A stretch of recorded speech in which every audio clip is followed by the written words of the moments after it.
हरे कृष्णा। श्रीमद् भागवतम स्कंध 2 अध्याय 4 श्लोक नंबर 16। विचक्षणायच्चरणोपसादनात् संगम व्युदस्योभयतोऽन्तरात्मनः विदन्ति हि ब्रह्मगतिं गतक्लमास् तस्मै सुभद्राश्रवसे नमो नमः। विचक्षणायच्चरणोपसादनात् संगम व्युदस्योभयतोऽन्तरात्मनः विदन्ति हि ब्रह्मगतिं गतक्लमास् तस्मै सुभद्राश्रवसे नमो नमः।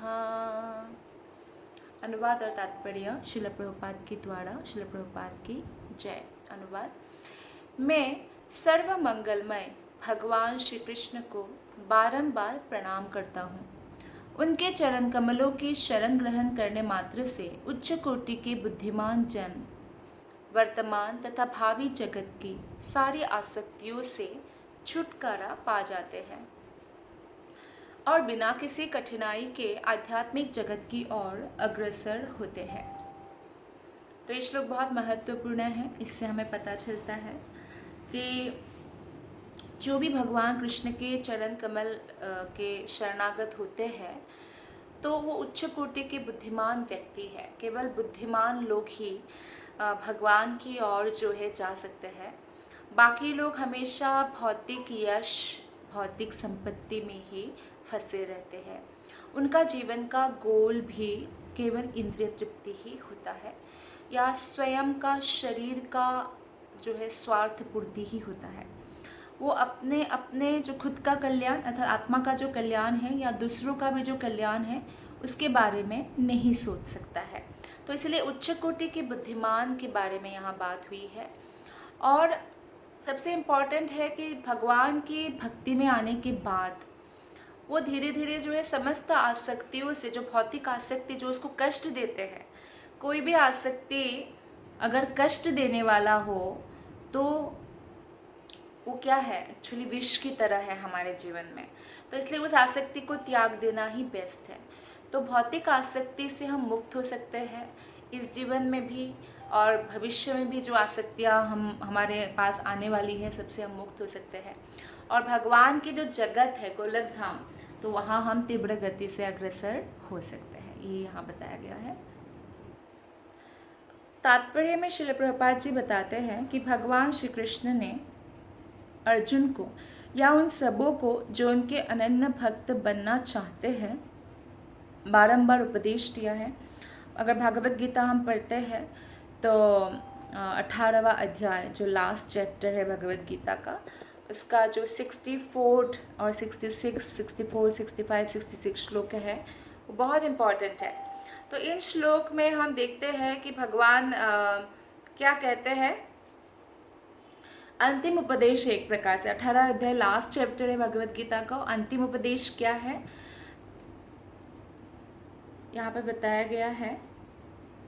भगवान बताते हैं खासकर कि हमें सर्वगुह्यतमं भूया शृणु मे परमं वचः इष्टोऽसि मे दृढमिति ततो वक्ष्यामि ते हितं मन्मना भव मद्भक्तो मद्याजी मां नमस्कुरु ममैवेष्यसि सत्यं ते प्रतिजाने प्रियोऽसि मे सर्वधर्मान् परित्यज्य मामेकं शरणं व्रज अहं त्वां सर्वपापेभ्यो मोक्षयिष्यामि मा शुचः।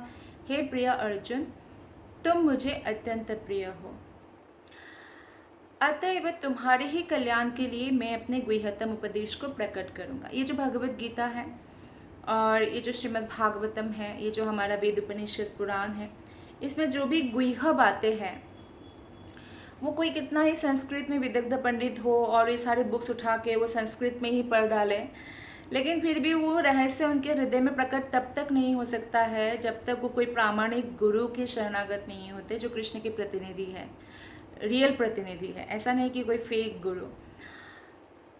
तो हम अपने अहंकार से शास्त्र को नहीं जान सकते, ना ही ये गुह्य ज्ञान के जो ये जो रहस्य है ये हम जान सकते हैं। कृष्ण क्यों अर्जुन को ही बता रहे हैं? उस समय तो द्वापर युग में बहुत बड़े बड़े ऋषि मुनियाँ भी थे, इसलिए क्योंकि अर्जुन जो है वो कृष्ण को अत्यंत प्रिय है। अर्जुन एक आत्मा है और आत्मा के रूप में जो आत्मा का जो परमात्मा के साथ संबंध है, आत्मा और परमात्मा का संबंध जो है वो अर्जुन और कृष्ण का संबंध है। हम भौतिक जगत में आके भौतिक संबंधों में इतना कसकर फंस जाते हैं कि हम आत्मा और परमात्मा यानी आत्मा और भगवान का जो संबंध है उस पर विचार नहीं कर पाते। या तो समय नहीं होता, या हम समझना नहीं चाहते हैं, या हमें झंझट लग सकता है। हालांकि भक्तों को नहीं लगता, बाकी लोगों की अगर हम बात करें तो क्यों अर्जुन को ही चुना कृष्ण ने? कृष्ण कहते हैं क्योंकि तुम मेरे अत्यंत प्रिय हो। कोई किसी का कैसे प्रिय हो सकता है? जो जिसकी सेवा करेगा वो उसका प्रिय बनता है। जैसे पत्नी पति की सेवा करती है एकदम ओबीडियंट बन के, तो पत्नी पति की प्रिय बन जाती है। कुत्ता की सेवा करेंगे हम तो कुत्ता भी हमसे प्यार करने लग जाते हैं। तो इसी प्रकार जब हम भगवान की सेवा करेंगे, जिस संबंध में हम समय देंगे वो संबंध बहुत सुदृढ़ हो जाता है, मजबूत हो जाता है। तो इसी प्रकार से जब हम भगवान की भक्ति करने में समय देंगे तो कृष्ण के साथ जो हमारा संबंध है वो सुदृढ़ हो जाएगा, और तब भगवान हमारे सामने ये दिव्य उपदेश प्रकट करेंगे। हमारे अंदर भागवत कथा सुनने की जो प्यास है वो बढ़ जाएगा, तो हम प्रामाणिक भक्तों के पास जाएंगे श्रवण करने के लिए। तो इस तरह जो है कृष्ण कहते हैं कि आप मुझे समर्पण करो तो आपको आपका सारा जो पाप है वो मैं नष्ट कर दूंगा। तो कोई कितना ही बड़ा पापी क्यों ना हो, अगर वो भगवान कृष्ण के ऊपर शरणागत होते हैं तो उसके सारे पाप जो है नष्ट हो जाते हैं। कृष्ण कहते हैं कि मैं तुम्हें पूर्ण आध्यात्मिक जीवन का वचन देता हूँ। कोई भी व्यक्ति के जीवन में अगर 1% भी दुख है वो इसलिए है क्योंकि उसके हृदय में 1% भौतिक इच्छाएं रह गई है, भौतिक जीवन वो जी रहा है। कई बार हम भक्तों को देखते हैं कि अच्छा ये भौतिक जीवन जी रहे हैं क्या? आध्यात्मिक जीवन जीने का मतलब है कि हमेशा के लिए मंदिर में रहना, फुल टाइम बन जाना या जंगल में जाके रहना, ये है क्या आध्यात्मिक जीवन? मतलब सिर्फ ऐसा नहीं है। आप आध्यात्मिक है कि भौतिक है वो आपकी भावना में है। तो अगर आपकी भावना आध्यात्मिक है तो आप आध्यात्मिक है, अगर आपकी भावना कृष्ण भावना है तो आप कृष्ण भावनामृत है, कृष्ण भावनामृत में जी रहे हैं। लेकिन अगर आप मंदिर में फुल टाइम बनने के बाद भी अगर भौतिक इच्छा, भौतिक आसक्तियाँ बना के रखते हैं तो आपकी भावना भौतिक है। तो आप कहाँ है वो इम्पोर्टेंट नहीं है, कैसी भावना के द्वारा आप प्रभावित है वो इम्पोर्टेंट है। तो इसलिए कृष्ण कहते हैं कि हे अर्जुन, अगर आप ऐसा करोगे, मेरे शरणागत होगे, तो मैं तुम्हें पूर्ण आध्यात्मिक जीवन का वचन देता हूँ। आप समझ सकते हैं इस धरातल में रहकर पूर्ण आध्यात्मिक भावना रखने का मतलब हर क्षण दिव्य आनंद का अनुभव करना। तो इतना बड़ा वचन कृष्ण दिए हैं हमें, और जिससे तुम मेरी दिव्य प्रेमा भक्ति का नित्य अधिकार प्राप्त कर सकोगे। नित्य अधिकार, ये हर आत्मा का अधिकार है कृष्ण से प्रेम करना, कृष्ण प्रेम प्राप्त करना। तो इस अधिकार को हम कैसे प्राप्त कर पाएंगे? जब हम कृष्ण के दिए हुए जो ये वचन है, भागवत गीता में है, श्रीमद् भागवतम है, उसका फॉलो करेंगे तब। तो भगवान ये भी कहते हैं सर्वधर्मान परित्यज्य मामेकम शरणम व्रज। सभी जो है धार्मिकता की जो विधि है उसे सबको त्याग करो, सिर्फ मेरे शरण में आओ। ये बोलते हैं मैं तुम्हारा उद्धार करूँगा। आज से चलिए कलयुग है, कला प्रधान युग है, तो अलग अलग जो है धर्म बन गया, कुछ जातियाँ बन गई, ये सब हुआ क्योंकि लड़ाइयाँ होनी है। लेकिन ये सब जब नहीं हुआ था, जब धर्म प्रवर्तक लोग नहीं आए थे, तब सब लोग सनातन धर्म को ही पालन करते थे।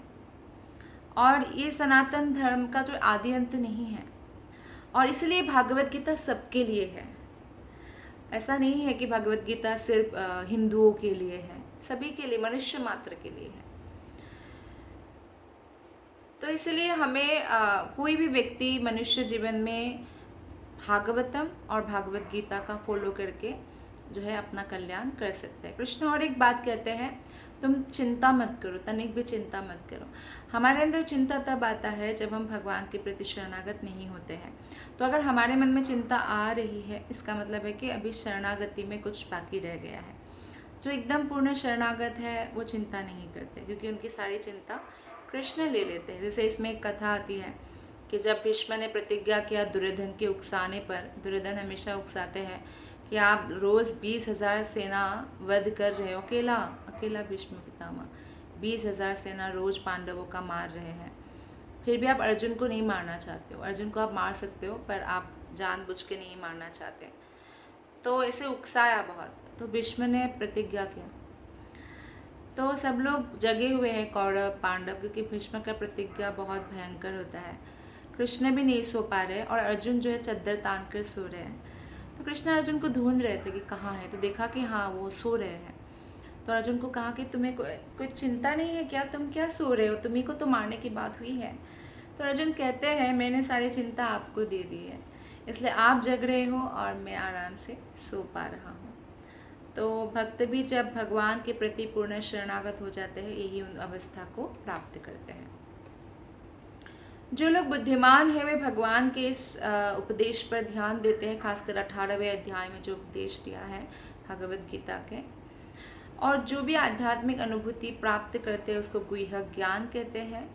और उसके बाद जो है गुह्यतर, यानी गुह्य से भी गुह्यतर क्या है, भगवान का साक्षात्कार। तो भगवद गीता में जो है विभिन्न लोगों के लिए विभिन्न उपदेश दिया है, क्योंकि सब लोग इतना बुद्धिमान तो नहीं निकलेंगे कि सीधा भक्ति योग ही फॉलो करेंगे। तो इसलिए उसमें ज्ञान योग और ध्यान योग के बारे में, या संन्यास धर्म क्या है, वर्णाश्रम धर्म, या यौगिक शक्तियों की सिद्धि आदि के वर्णन भी मिलता है। किंतु जो व्यक्ति भगवान की सेवा करने के उद्देश्य से रागानुग प्रेम से उनके शरण में जाता है, कृष्ण से प्रेम पूर्वक जो है कृष्ण के सेवा करते हैं, वही वेदों में वर्णित ज्ञान के सार को आत्मसात कर पाता है। ब्रह्म गति का अर्थ है भगवान जैसा आध्यात्मिक रूप प्राप्त करना। ये ब्रह्म गति कहते हैं कि वैकुंठ लोग जाके विष्णु जैसा शरीर प्राप्त करते हैं। विष्णु नहीं बन जाते, विष्णु के सेवक ही रहते हैं, लेकिन ये भी बहुत बड़ा जो है मुक्ति है, वैष्णव मुक्ति है। लेकिन कोई भी शुद्ध भक्त बिना कोई कठोर साधना किए केवल कृष्ण से प्रेम पूर्वक कृष्ण के नाम कीर्तन करके, कृष्ण के बारे में श्रवण करके, स्मरण करके ये अवस्था आसानी से प्राप्त करते हैं। जब ब्रह्मा जी वृंदावन में क्रीड़ा करते हुए बालक के रूप में भगवान श्री कृष्ण से मिले, तो ब्रह्मा जी स्तुति करते हैं, श्रेयः श्रुतिं भक्तिमुदस्सते विभो क्लिश्यन्ति ये केवलबोधलब्धये तेषां क्लेशलायेव शिष्यते नान्यद् यथा स्थूलतुषावघातिनम्। भागवत का ये श्लोक है, 10वां स्कंद 14वां अध्याय, श्लोक नंबर 4। भक्ति योग उच्च कोटि की सिद्धि है जिसे बुद्धिमान व्यक्ति प्रचुर आध्यात्मिक कार्यों के बदले में प्राप्त करता है। तो भक्ति योग सबसे उच्च कोटि की सिद्धि है। जैसे सबसे जो है ऊपर जो धाम है वो गोलक धाम है, वैकुंठ लोक से भी कितना ही योजन ऊपर है गोलक धाम। तो वो जिसका लक्ष्य हो कि हमें भगवान श्री कृष्ण जहाँ नित्य निवास करते हैं गोलक वृंदावन, तो वहाँ जाना है, कृष्ण की सेवा करना है, तो ये भक्तियों की उच्च कोटि की सिद्धि है। और बुद्धिमान व्यक्ति अपना समय इसलिए भक्ति में लगाते हैं और प्रचुर आध्यात्मिक कार्य करते हैं। वो जो भी खाते हैं कृष्ण को भोग लगा के खाते हैं, दान देते हैं, कृष्ण की सेवा में दान देते हैं। तो ये बहुत ही इम्पोर्टेंट उदाहरण इस श्लोक में दिया है कि जो जैसे कोई खेती किया चावल का, फिर इतना सारा भूसा में से थोड़ा मुट्ठी भर चावल निकलता है, लेकिन मुट्ठी भर चावल, जो धान की भूसी की बहुत सारा भूसी निकलती है ना, चावल निकल, तो वो भूसी का ढेर बहुत बड़ा हो सकता है, लेकिन मुट्ठी भर चावल उससे कई ज़्यादा मूल्यवान होता है। इसी प्रकार मनुष्य को चाहिए कि वो कर्मकांड या ज्ञानकांड या योग आसनों के इंद्रजाल के प्रति आकृष्ट ना हो, बल्कि प्रामाणिक गुरु का शरण ग्रहण करे, भक्ति योग करे, स्मरण कीर्तन वंदन करे कृष्ण का, और श्रवण करे कृष्ण कथा। और ये बहुत सरल है और इससे चरम सिद्धि प्राप्त कर सकते हैं बड़ी आसानी से। श्लोक नंबर 17। तपस्विनो दानपरा यशस्विनो मनस्विनो मंत्रविदः सुमंगलः क्षेमं न विन्दन्ति विनाय दर्पणम् तस्मै सुभद्राश्रवसे नमो नमः। मैं समस्त मंगलमय भगवान श्री कृष्ण को पुनः पुनः सादर नमस्कार करता हूँ, क्योंकि बड़े बड़े विद्वान ऋषि, बड़े बड़े दानी, यश लब्ध कार्यकर्ता, बड़े बड़े दार्शनिक तथा योगी, बड़े बड़े वेद पाठी तथा बड़े बड़े वैदिक सिद्धांतों के बड़े बड़े अनुयायी तक भी ऐसे महान गुणों को भगवान की सेवा में समर्पित किए बिना कोई क्षेम कुशलता प्राप्त नहीं कर पाते। तो यानी कोई किसी के पास कितना ही महान गुण हो, कितना ही उन्होंने महान तपस्या किया हो, अगर वो तपस्या भगवान कृष्ण के लिए नहीं है, अगर उस महान गुणों का उपयोग कृष्ण की सेवा में नहीं किया है, तो वो एक्चुअल में उसका कल्याण नहीं होता है। ये सब मान लीजिए कोई बहुत अच्छा गाते हैं और वृद्धावस्था तक जो है उनका आवाज़ एकदम कोयल जैसा है, लेकिन अगर उन्होंने अपने आवाज़ का इस्तेमाल यानी उपयोग कृष्ण की गाना गाने के लिए नहीं किया है, कृष्ण की गुणगान करने के लिए नहीं किया है, तो फिर उनका वो कंठ भी जो है मृत्यु के साथ समाप्त हो गया। लेकिन अगर उन्होंने वो गुणगान किया है उनके गानों के द्वारा, क्योंकि भगवान ने उनको इतना मधुर स्वर दिया है, तो भगवान का गुणगान अगर किया है, भगवान का गाना गाया है, तो उनका कल्याण हो गया। ऐसा ही होता है। कोई नृत्य जानता है तो नृत्य भी कृष्ण के सामने करना चाहिए, कृष्ण की मनोरंजन के लिए होना चाहिए। जब नृत्य हम पब्लिक की मनोरंजन के लिए करते हैं, उनको कहा जाता है शूद्र। जैसे आप थोड़ा और वैदिक टाइम में अगर जाएंगे तो नृत्य नर्तकी ये सब होते थे पब्लिक की मनोरंजन के लिए, लेकिन जो कृष्ण की मनोरंजन के लिए नृत्य करते हैं उनको कहा जाता है वैष्णव। तो इसलिए हमें मंदिर में या जो भगवान के भक्तों के संग में हरि हरि कीर्तन में नृत्य करना चाहिए। इसमें हम तानसेन का उदाहरण और बीरबल राजा का उदाहरण ये बहुत सही रहेगा इसमें एग्जाम्पल देने के लिए। तो तानसेन इतना अच्छा राग गाते हैं कि तानसेन अपने राग से जो है बारिश करा सकता है, मतलब प्रसन्न हो जाते हैं देवता भी कि बारिश कर देते हैं। तो बीरबल ने कहा, अकबर के ही उसमें बीरबल भी थे, तानसेन भी थे, अकबर के पास ऐसे बहुत नवरत्न भी थे। तो अकबर ने एक दिन तानसेन को कहा कि जब तुम इतना सुंदर सुरीला गाते हो कि बारिश हो जाता है, तो तुमको जिसने सिखाया वो गुरु कितना अच्छा गाता होगा। तो तानसेन ने कहा, निस्संदेह मेरे गुरु का तो कोई तुलना ही नहीं है, उनके गाने का कोई तुलना नहीं हो सकता। तो फिर अकबर ने कहा कि मुझे उनका भी गाना एक बार सुनने का मन है। तानसेन ने कहा, नहीं नहीं ऐसा नहीं हो सकता है, वो तो एक निर्जन जगह पे कुटिया बना के रहते हैं और उधर ही गाते हैं, और जब समय होता है तभी गाते हैं भजन का, अन्यथा नहीं गाते। तो बोलते हैं और राजा से नहीं मिलते वो। तो बोलते ठीक है, मैं साधारण प्रजा का वेश धारण करके जाऊंगा। घोड़ा बहुत दूर छोड़ दिया, तानसेन और अकबर जो है पैदल चला। फिर बोले कब गाएंगे? बोलते जब भजन का समय होगा भगवान कृष्ण के लिए, हरि के लिए, तब गाएंगे वो। तो समय हुआ तो उन्होंने सुना और राजा मंत्रमुग्ध हो गए जैसा एक्सपेक्ट भी नहीं किया था उससे भी कई गुना उनको अच्छा लगा। तो फिर वापस आते समय उन्होंने तानसेन को कहा कि तुम अपने गुरु की तरह भला क्यों नहीं गा सकते हो, तुम्हें भी तो मधुर स्वर मिला है कृष्ण भगवान से, तुम भी गाओ। तो तानसेन ने कहा मेरी में वो बात नहीं आ सकती है, मेरे गुरु हमेशा जो है अच्छा ही गाते हैं और अच्छा ही गाएंगे। क्यों? क्योंकि मैं आपकी सेवा में गाता हूँ और मेरे गुरु हरि की सेवा में गाते हैं, तो इसलिए मेरी और उनकी कोई कभी भी गाना एक जैसा नहीं हो सकता है। तो ये सही उपयोग है। ये जो स्टोरी है इससे हमें ये शिक्षा मिलती है कि जब हम अपने कंठ का, अपने बुद्धि का, अपने कलाओं का उपयोग कृष्ण की सेवा के लिए करते हैं, अपने गुणों का, तब जाकर जो है वो हमारा सफल होता है जीवन। अन्यथा ऐसे ही मृत्यु के साथ सब समाप्त हो जाता है। तो इसीलिए भगवान की सेवा में हर वस्तु को लगा देना चाहिए। ऐसा किए बिना ये सारे गुण मनुष्य के लिए केवल कष्ट का कारण बनते हैं, फिर वो जन्म जन्मांतर बस लेता रहेगा।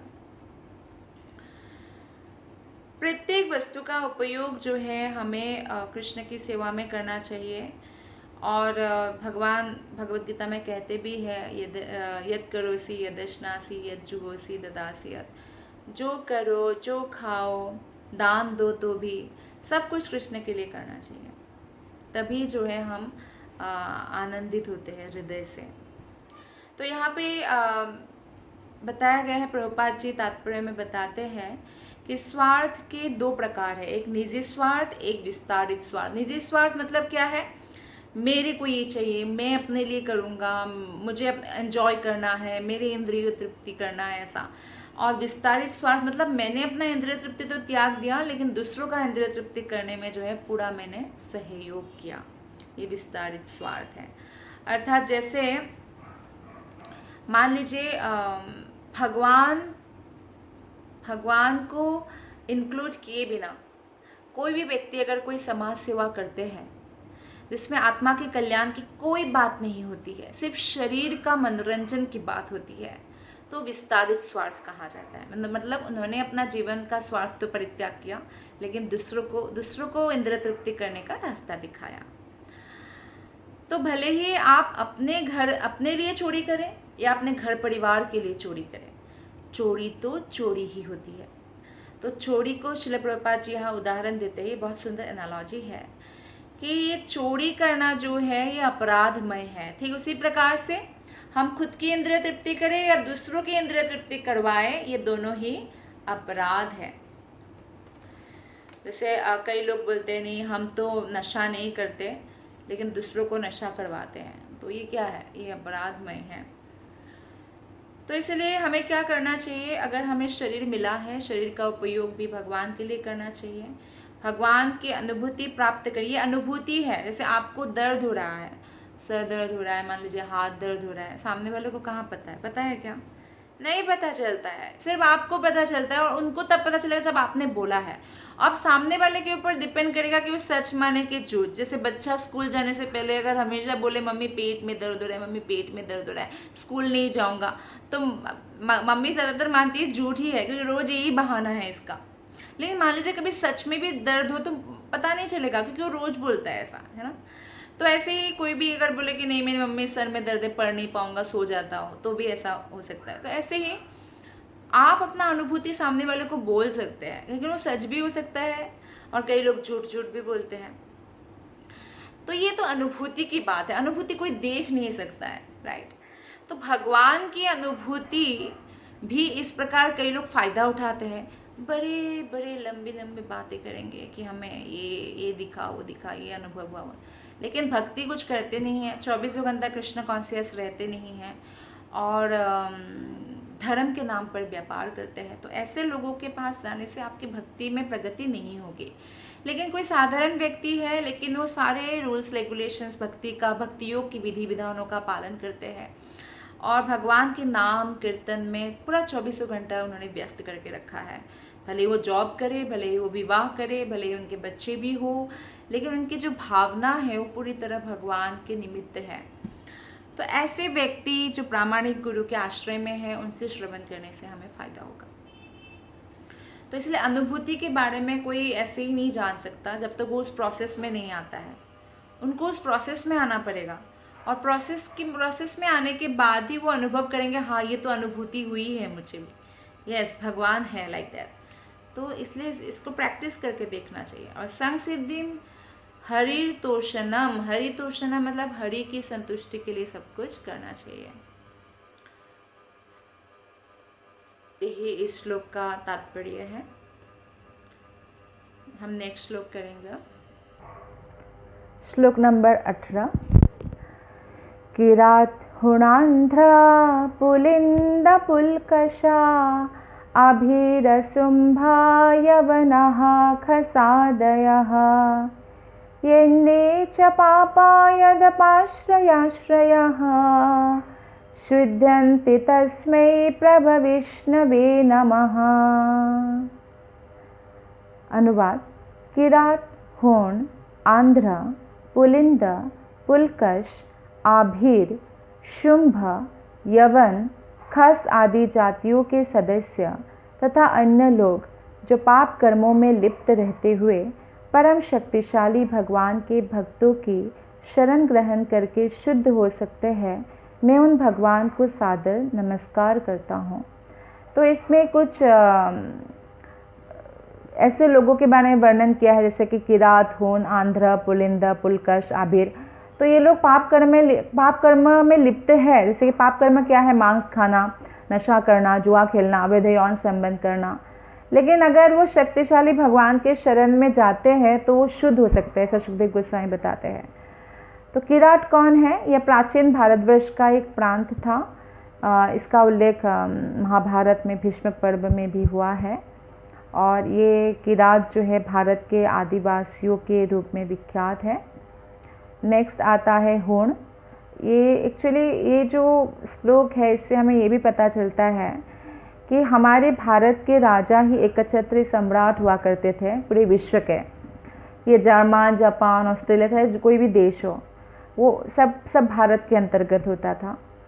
तो ये होण जो है ये ईस्ट जर्मन ना, पूर्व जर्मनी का क्षेत्र और रूस यानी रशिया का एक भाग होण प्रांत कहलाते हैं। और कई बार पर्वतीय जो आदिवासी है उनको भी होण कहा जाता है। और आंध्र जो है अभी भी नाम है आंध्र। तो ये दक्षिण भारत का एक प्रांत था और महाभारत के भीष्म पर्व में इसका भी उल्लेख मिलता है। पुलिंद जो है इसका उल्लेख महाभारत के आदि पर्व में है। ये भीमसेन और सहदेव ने इस जगह को जीता था। ग्रीस वासी जो है उनको पुलिंद कहा जाता है और ये महाभारत के वन पर्व में इसका उल्लेख है। भूभाग की अवैदिक जाति संसार के ऊपर राज्य करेगी, ये भविष्यवाणी हुआ था। तो पुलिंद प्रांत भारत के प्रांतों में से था और इसके वासियों की गणना क्षत्रिय राजाओं में की जाती थी। लेकिन बाद में ब्राह्मण संस्कृति का परित्याग कर देने के कारण इनको म्लेच्छ कहा गया। तो कई ऐसी भविष्यवाणी हुई है, इसलिए जब बहुत सारे राजाएं आके जो है भारत में राज्य भी किया है, ये सब हमारे शास्त्रों में बताया भी गया था। आभीर जो है यह नाम महाभारत के सभा पर्व तथा भीष्म पर्व दोनों में ही आता है। और ये उल्लेख मिलता है कि यह प्रांत सिंध प्रदेश में सरस्वती नदी के तट पर स्थित था। और आधुनिक सिंध प्रांत पहले अरब सागर के दूसरी ओर फैला हुआ था। और इस प्रांत के निवासी अभी जो मिडिल ईस्ट है उनको आभीर कहा जाता है। ये सब महाराज युधिष्ठिर के अधीन थे। राजा युधिष्ठिर सबके राजा थे, सम्राट थे। और मार्कंडेय पुराण में लिखा गया है कि इस जो भाग के म्लेच्छ है, तो ये मिडिल ईस्ट के वासी के बारे में बात कर रहे हैं। और ये साबित भी हुआ बाद में, जैसे कि सिकंदर आया था, अलेक्जेंडर जिसको कहते हैं, उसने भारत को जीता। मोहम्मद गोरी ने भारत को जीता। ये जो आभीर गण है पहले ब्राह्मण संस्कृति के अंतर्गत क्षत्रिय थे। ब्राह्मण संस्कृति के अंतर्गत मतलब जो शास्त्रों को मानते हैं उसको कहते हैं ब्राह्मण संस्कृति। तो ब्राह्मण उसका दिशा निर्देश करते हैं, शास्त्र में क्या लिखा है क्या नहीं लिखा है वो पढ़ते हैं। तो ये लोग क्षत्रिय थे। लेकिन बाद में क्या हुआ इन्होंने इस शास्त्र आदि से संबंध विच्छेद कर लिया और ऊपर से परशुराम से बहुत सारे क्षत्रिय भयभीत होकर बहुत सारे पर्वत की गुफाओं में छिप गए, तो इन्हीं को आभीर कहा जाता है। बाद में उनका पतन हो गया। नेक्स्ट है शुंभ या कंक। ये प्राचीन भारत के कंक प्रांत के निवासी थे, शुंभ या कंक। और बाकी जो यहाँ पे श्लोक में नाम उपयोग किया गया है यवनगण, महाराज ययाति के एक पुत्र का नाम था यवन, और ये तुर्की नामक भूभाग पर शासन चलाते थे। वो वाला पार्ट उनको मिला था पिता से, इसलिए तुर्क यवन है, क्योंकि महाराज यवन के वंशज है, इसलिए यवन लोग भी क्षत्रिय थे। तो इससे हम देख सकते हैं कि सब लोग सनातन धर्म के ही अंतर्गत आते हैं। बाद में उनका जो है म्लेच्छ यवन बन गए, पतन हो गया, यानी अन्य अन्य पाप कार्य भी करने लग गए। तो यवनों के वर्णन जो है महाभारत के आदि पर्व 85.34 में मिलते हैं। और पश्चिमी जो यवन है वेस्ट साइड के, वो कर्ण के दबाव से कुरुक्षेत्र के युद्ध में वो दुर्योधन के पक्ष में लड़ने आ गए, क्योंकि पूरा विश्व जो है लड़ रहे थे ना महाभारत के युद्ध में, इसे विश्व युद्ध कह सकते हैं। तो लेकिन ये धर्म के लिए हो रहा था, एक धार्मिक राजा को बिठाने के लिए हो रहा था। ये भविष्यवाणी की गई थी कि यवन लोग भारत को जीत लेंगे, और ये खरी उतरी। युधिष्ठिर ऐसा राजा है, किसी का वो हित नहीं करते हैं, सबका इक्वली सोचते हैं, तो ऐसा राजा मिलना बहुत मुश्किल है। खस के बारे में जो इस श्लोक में बताया गया है, खस देश के निवासियों का उल्लेख भी महाभारत द्रोण पर्व में हुआ है, और जिनकी ऊपरी होठ पर ठिगने केश मुँह छुपते हैं, ऊपरी होठ पर इनको खस कहा जाता है। जैसे कि मंगोल, चाइनीज़, ये सब खस है महाभारत भागवतम के अकॉर्डिंग। और निरंतर पाप कर्म करते रहने वाले व्यक्ति भी सुधरने पर पूर्ण मनुष्य स्तर प्राप्त होते हैं। तो हम देखते हैं कि अभी बहुत सारे चाइनीज़ हो, चाहे जापानीज़ हो, चाहे कोई भी हो, भले ही वो चारों पाप करते थे पहले। चाइनीज़ तो क्या नहीं खाते, सब लोग सब कुछ खाते थे। नशा करना है, जुआ खेलना है, सब छोड़कर शुद्ध भक्त बन जाते हैं। कृष्ण इतने शक्तिशाली है, उनका संग, उनका भक्तों का संग इतना शक्तिशाली है। तो संसार के मामलों का नेतृत्व भगवत भक्तों को सौंप देना चाहिए, जैसे कि युधिष्ठिर को कृष्ण ने सौंपा, और शांति ही शांति फैल गया पूरे विश्व में। और सब लोग एक्चुअली कोई युधिष्ठिर से लड़ना नहीं चाहते थे। परीक्षित महाराज तक, उनका पोता था परीक्षित महाराज, कहा जाता है निष्कंटक राज्य था, कोई युद्ध नहीं करना चाहते, उनके अंदर सब खुश है।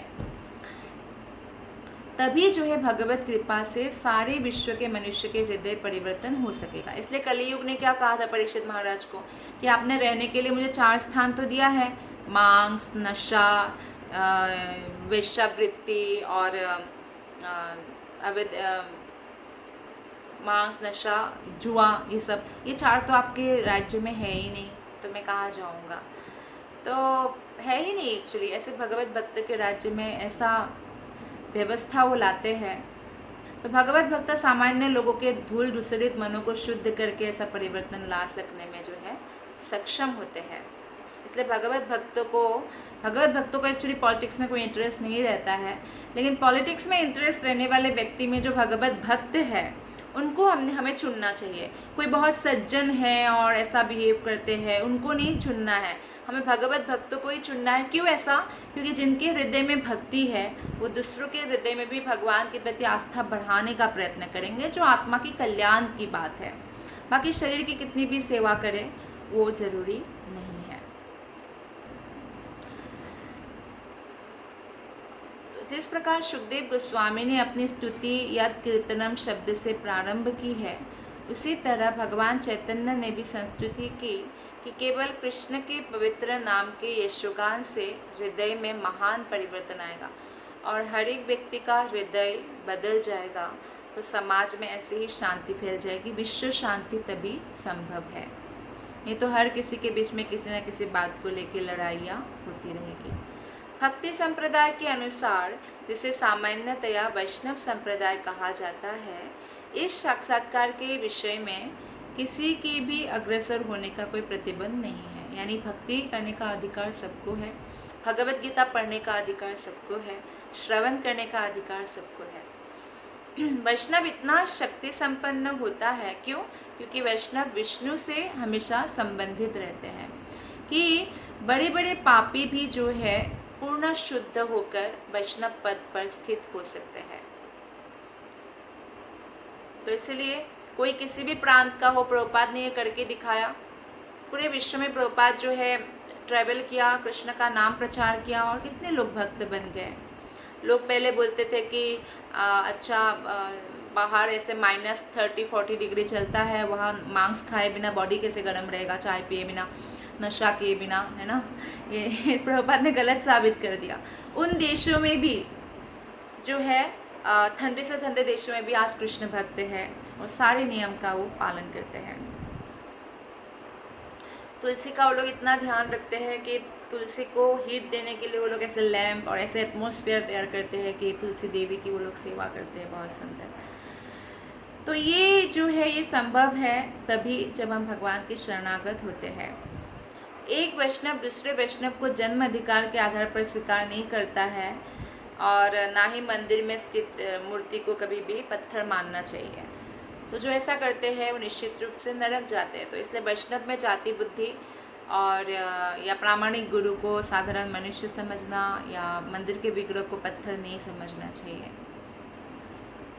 तो ये इस प्रसंग में जो है वैष्णव नियम का आदेश है, पद्म पुराण में है।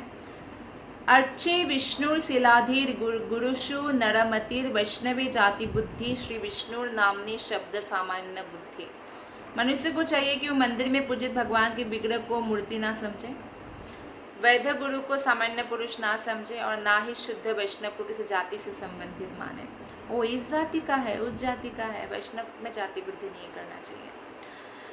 निष्कर्ष यह निकला है कि सर्वशक्तिमान होने के कारण भगवान किसी भी परिस्थिति में विश्व के किसी भी व्यक्ति को क्या करते हैं, स्वीकार कर सकते हैं। और कृष्ण स्वीकार करते हुए पवित्र हो जाते हैं और सर्वश्रेष्ठ जो है पोजीशन उनको प्राप्त होता है और फिर वो भगवत धाम भी प्राप्त करते हैं।